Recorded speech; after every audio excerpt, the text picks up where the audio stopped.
So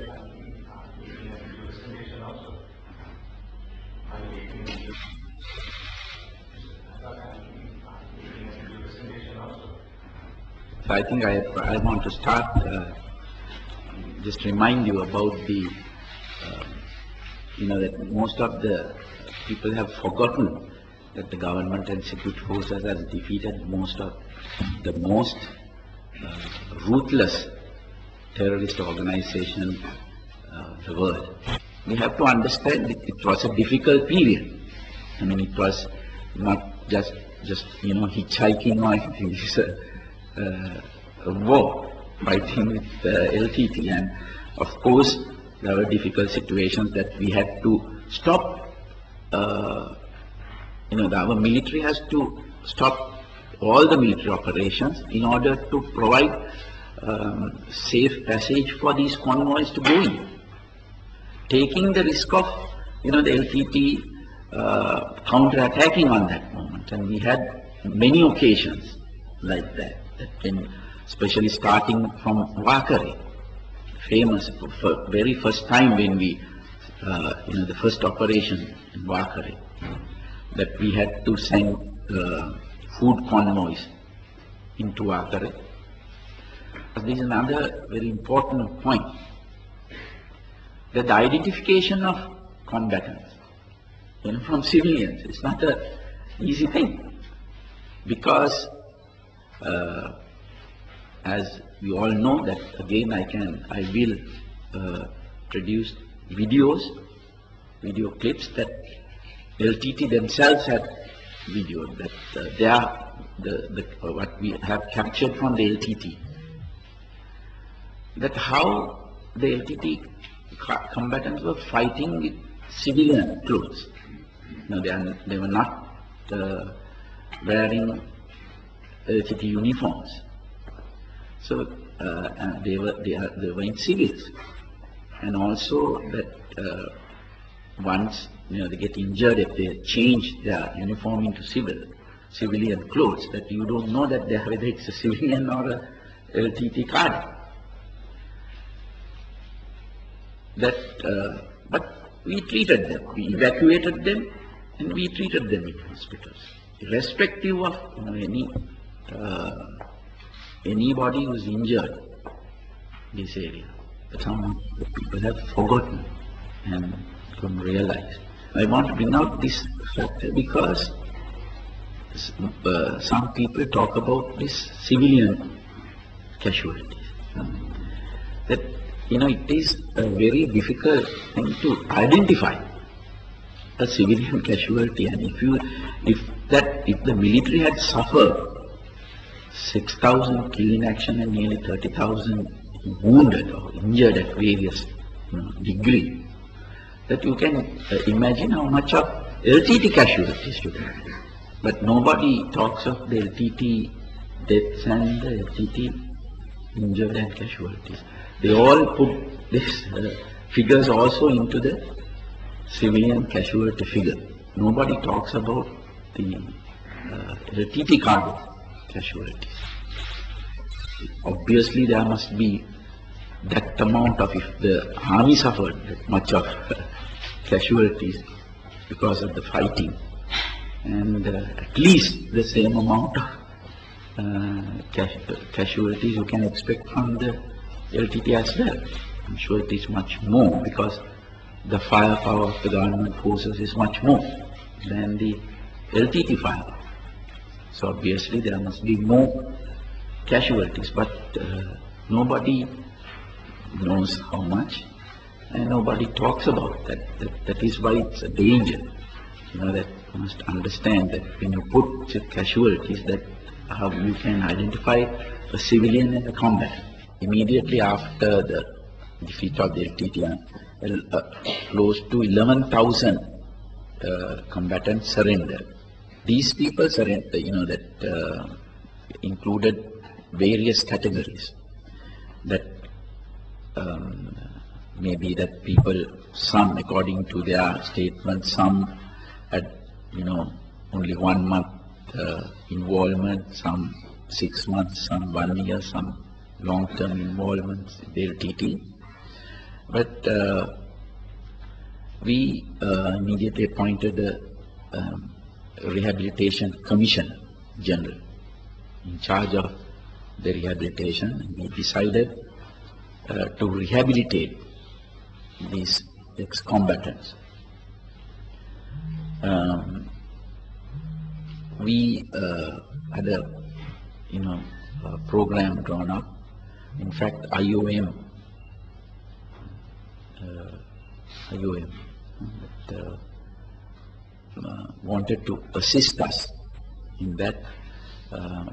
We signed a MOU, the Ministry of Defense signed a MOU with them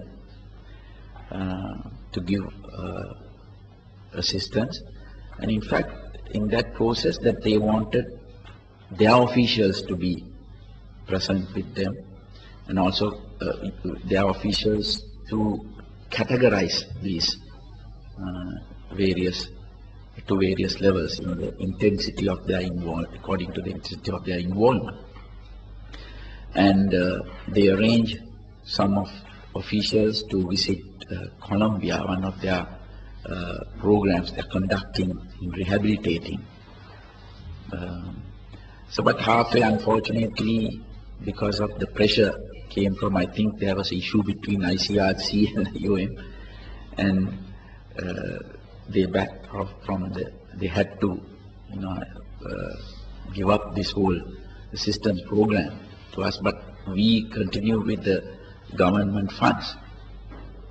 And it was a very successful in that we took about 500 child soldiers, and we separated 500 child soldiers from others and brought to Colombo and at the Hindu college. We rehabilitated them with the assistance of Hindu Congress. They volunteered to assist in rehabilitation program, and all of them are now gone. Here also that I want to mention that I want to even the military presence gradually take the military out of the civilian contact. That does not mean that the complete withdrawal of, because I have placed the military camps in all over the country, whether it is Hambantota, every district we have camps now, even Matara, Hambantota, everywhere, and also knowing the development of the LTTE for the last 30 years, and also the knowing the suffering that we went through because of it. We don't want to see that a terrorist group coming up again, so that I have to take certain security measures, so that I have to keep certain security presence in the military presence in these areas. When you normalize the situation, normal crimes also start happening. That's what happened. A good example is when I removed the military checkpoints in Jaffna Peninsula, in Jaffna town, the normal petty crimes increased, and in fact they requested me to put the military back on the ground. So it's when the situation normalizes, that those things happen. It is not up to a magnitude of that, but somebody might say that, but it is not to that level. And that also we have taken a lot of action, more than in other areas, to prevent these things. But this is another very important thing that I think I missed, that the taking arms out of these various groups that they were complaining. For example, immediately after the war was over, the immediate next day, I gave instructions to take all the weapons out of these groups. For example, from Karuna, they had some people called Karuna group. Then to the Pillayan, they had, say, Pillayan group. All these ex-LTT cadres that they had with them. even with EPDP, plot, EPRLF, all these people had various groups supporting against supporting the government. You know, it's not recently, from long periods that it had been there. They were supporting the government against the LTT. Of course, at that time they had to carry weapons because otherwise they can't survive. So for their own security. But now I have taken I have disarmed all these groups. Everybody I have disarmed.